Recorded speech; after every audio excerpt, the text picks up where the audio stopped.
In my years of ministry and recovery work, I've noticed a pattern. The same men who struggle with porn, drugs, or alcohol often battle uncontrolled anger. The same men who've been abandoned by their fathers don't know how to process frustration. The same men who are incredible leaders at church become different people at home. But why? How could this be? Because we were never taught how to feel, only how to fix, fight, or shut down.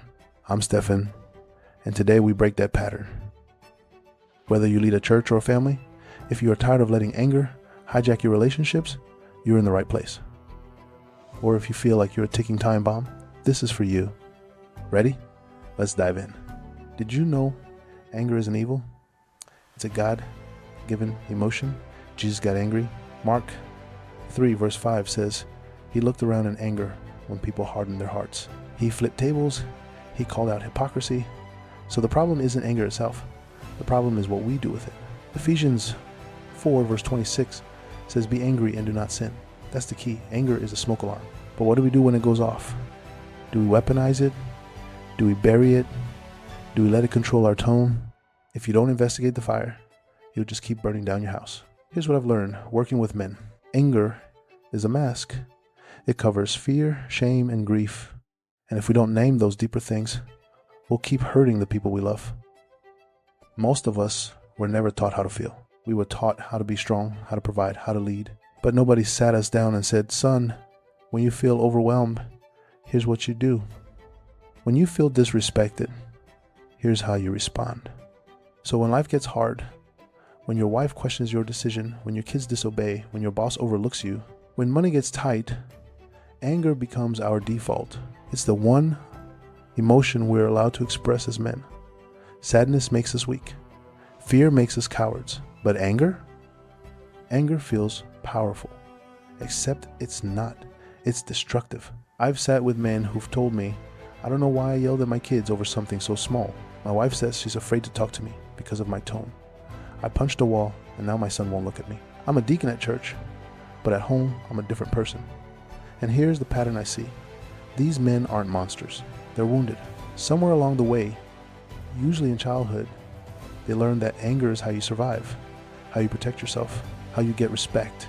But what worked as a survival mechanism is now destroying their legacy. Let's talk consequences. Because this isn't just about feelings, it's about fallout. Unchecked anger can destroy your marriage, distance your kids, ruin your witness as a believer.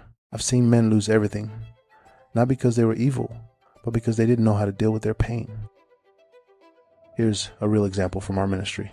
A man came to me after his wife packed the kids and left. He said, Pastor, I never hit her, I never cheated, but she said my anger made her feel unsafe.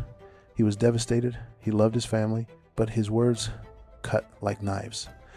His silence was punishment. His reactions were unpredictable. And eventually, love wasn't enough. She needed safety. Brothers, your tone becomes your legacy. Your silence becomes their story. And this is important because if your kids only see you angry, they'll think that's normal. If your wife only hears you shout, she'll stop sharing her heart. Your home should be a sanctuary, not a battlefield. And you have the power to change the atmosphere. Here's my 5 P's blueprint to follow 5 practical steps I've seen transform men's lives. The first P is for pause.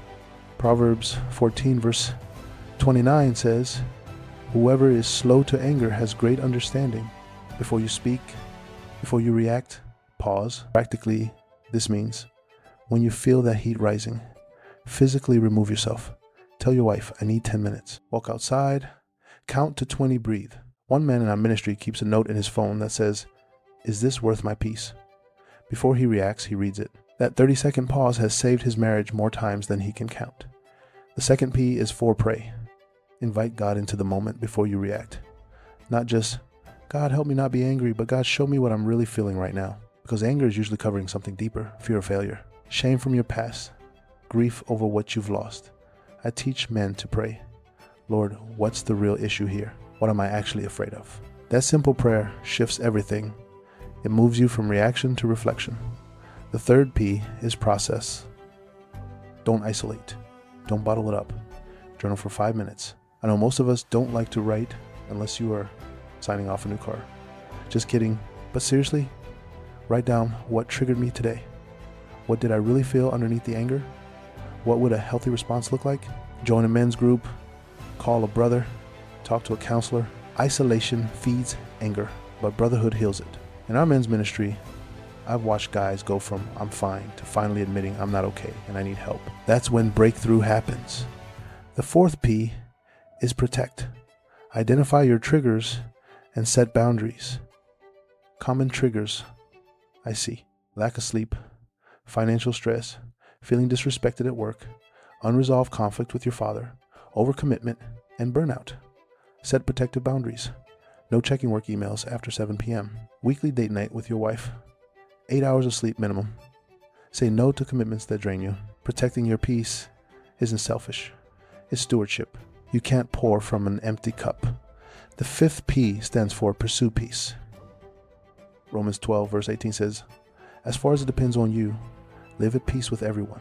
This means being the first to apologize, the first to change, the first to seek healing. I've seen men transform their homes by asking simple questions. How did my tone make you feel today? What can I do differently? Will you forgive me? Your kids need to see you humble. Your wife needs to see you growing. Your brothers need to see you real. Pursuing peace is a daily decision, and it changes everything. Here's what I've learned. Anger doesn't start in the moment. It starts in the memory. For most men, it goes back to childhood. A father who yelled, a mother who shut down emotionally, abuse, abandonment, or neglect, being told boys don't cry, or man up. You can't heal what you won't feel.